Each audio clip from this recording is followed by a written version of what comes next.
Many of you are familiar with the Luciferian symbology from these people who are usually the what we call illuminati puppets. That's kind of the common term for them now. Show us all the time. And there's lots of things, especially in the music industry, because music can really change people. It can really impact their mind, their spirit. Everything about them can change just from listening to these songs. But I came across a song the other day. It's an old song. It's from the Rolling Stones. And my dad actually pointed this out to me because I don't usually listen to lyrics as much as I should. When I was growing up and I heard a song that had a really good beat, that seemed to be all that mattered. Didn't really care how vulgar it was. But the older and the more awake you become and spiritual, you realize there are some sinister things going on. But this one song, I know this is old news, but it has an important message. And the song is called Sympathy for the Devil. And I had never broke down these words or listened to them. I really never paid these words much attention. And my dad pointed this out and said, you need to look into these words. It's very evil. And when he started saying them, because he grew up listening to this sort of music, it was very crazy how out there it is. And I wanted to show you some important things that many of you, especially young people, need to understand how this world works, how the enemy works, what's at stake, because a lot of it is in the lyrics of this song. Because when you look at the people who have the world, the ones who were tricked into thinking that this world was everything and that all these short-term pleasures, short-term gains would just be the biggest reward ever. They get these rewards, they find out that there is a limit to physical pleasure, that these pleasures are temporary, that the things of this world are temporary. They have to partake in sacrifices and ceremonies that we couldn't even imagine most of the time. And it's very sad to see these people demonized and tormented. And we see it and it becomes Hollywood news. It's all the tabloids talk about when these people are tormented like that. It's very sad. There's usually patterns we see, and they always blame it on drugs and whatnot. But we know that it is definitely not drug related most of the time with these people. But here's the lyrics to this song, and I'm going to break some of these things down for you so you could understand exactly what's being said. Because it starts out saying, please allow me to introduce myself. I'm a man of wealth and taste. I've been around for a long, long year. Stole many a man's soul to waste. So right there, stole many a man's soul, and what was the purpose? To waste them.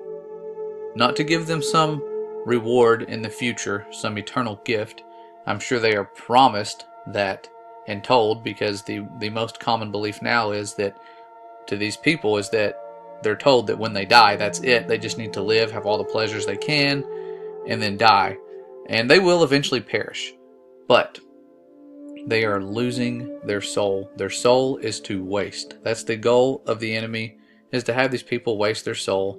I'm sure they figure it out right after, but they have the world. They are very depressed, some of the saddest people you'll ever see. Okay? Now this next one is what is really powerful. It says, and I was round when Jesus Christ had his moment of doubt and pain.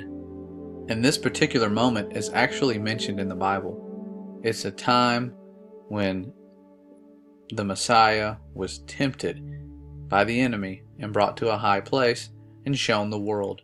And at this point, you have to realize the Son of the Most High knows exactly what his purpose is on this earth. He knows what's to come, and it's nothing pleasant. It's nothing that any of us would ever want to go through. This was very much a sacrifice indeed of someone who was beloved, perfect in every way, but tempted just like we are. And the Messiah could have chosen the world. A lot of you don't realize that. He was tempted, but he did the Father's will perfectly. And the enemy had no clue what would happen after the sacrifice was made.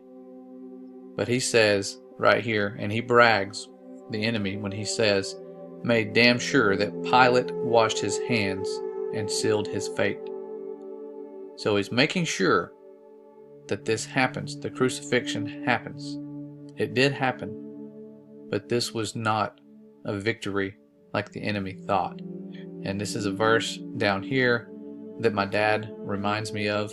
We look at it's in 1 Corinthians, where it says, which none of the princes of this world knew. For had they known it, they would not have crucified the Lord of glory. This is talking about the wisdom of the Father. It's a mystery. Even the hidden wisdom which God has ordained before the world unto our glory, which none of the princes of this world knew. For had they known it, they would not have crucified the Lord of glory. But he did not know what was going to happen, what was going to be available to us, the Holy Spirit, the salvation that would follow, the multitudes and multitudes of people who now have power that they did not have access to before. And many of us are not using what we have and the gift that we've been given. We've been given such a gift. The enemy puts his words out there in broad daylight for everyone to see, and we ignore it. We don't see it often. But I wanted to share some of these words with you just to show you the enemy's game, because he's talking about it and saying what's puzzling you is the nature of my game. He says that several times in this song. And he wants you to guess his name, but nobody even knows or even thinks about a lot of the stuff that's in the mainstream, everything. He's even got his hand in religion. He's dividing us all. But here it is right here, some more evilness. He's bragging about it. And this is a very popular song. And you have the devil bragging about killing people. And people love this song because it has a good beat. And it says here, the enemy says, I stuck around St. Petersburg when I saw it was a time for change, killed the Caesar and his ministers, Anastasia screamed in vain. That's a good memory to him, when a young child screamed in vain, an innocent child was murdered. It says, I rode a tank, held a general's rank, when the blitzkrieg raged and the bodies stank. This was moments of glory to him, when people were dying, bodies were rotting. To him, that's victory. He's causing destruction. And then he says, pleased to meet you, as if he's shaking hands with somebody. Just pleased to meet you. Hope you guess my name. And what's puzzling you is the nature of my game. I watched with glee. Okay, if you don't know what that word means, that's an old word for happiness. While your kings and queens fought for 10 decades. What are we constantly doing now? Fighting. Not for freedom. We're told it's freedom. We're fighting so that people that have the world can keep the world. People who are doing sick, evil, satanic things to get where they are, to stay where they are, to have the world. They're working hard at it. And they are deceiving the world. Not just about what the world is, but about who you are.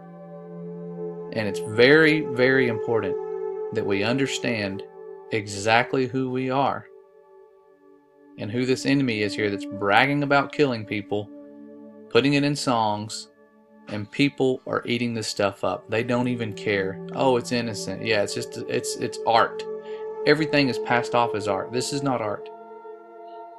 I know this is old news to a lot of you people who have seen these types of songs and paid attention to it, but it's putting out there how the enemy works, the nature of his game.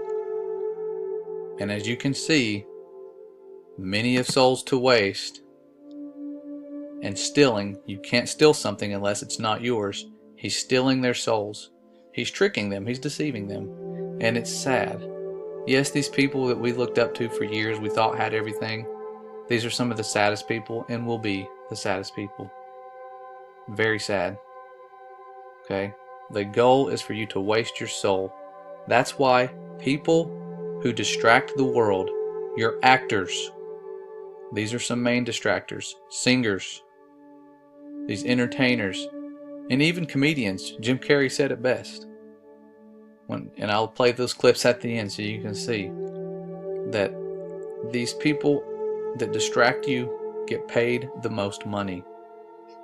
People that play games, sing on a stage, act in movies, they get paid the most because they make the enemy happy. It keeps us distracted from our true purpose, from sharing the grace and love and truth that is available for everyone. For years now, talk show hosts, people on television, people in sitcoms have been hired by the government to throw you off the track, to distract you, to make you laugh and stuff like that, make you happy and docile so you don't know what's really going on. You know, and they get out there in the woods in a circle naked and they decide these things. Divine effigy, we shall read the sign. Midsummer sets us free. Had we sold our soul to the devil?